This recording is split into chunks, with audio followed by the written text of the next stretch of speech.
Аңыз қиссаларда Іблістің жаман әдеттерінің бірі түкіру деп айтылады.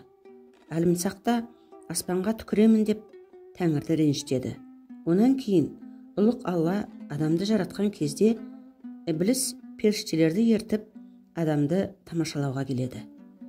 Ібліс адамның қарнын ұрады. Сол кезде даңғыр ете қалған дыбыс шығады. Ібліс: ішің даңғырлақ екен, сірә мақтаншақ боларсың.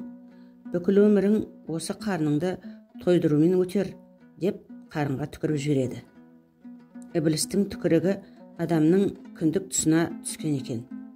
Тәңірі Жибейрилге: Іблістің түкірігін алып таста, деп бұйырады. Жибрейіл түкірік түскен жерді ойып алып тастайды. Ойылған жерден адамның кіндігі пайда болыпты. Жаппары хақ кіндіктен ойылып алынған бір шөкім балшықтан итті жаратады.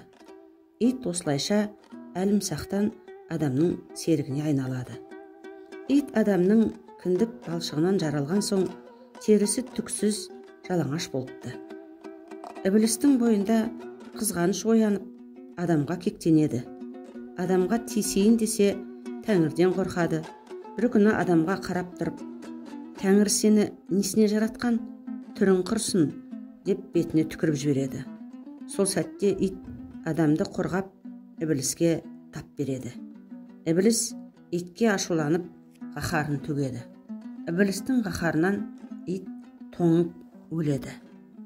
Хақ Тағала иттің ерлігіне риза болып, оны қайта тірілтіп, денесін жүні қалың терімен қаптайды. Адамның шаңырағынан мекен береді. Ал Ібліс адам бетіне түкіргендіктен адам әртүрлі кеселге шалдығатын болыпты. Әлімсақтан бастап адамның бетіне түкіруге болмайды деген ырым осыдан қалады.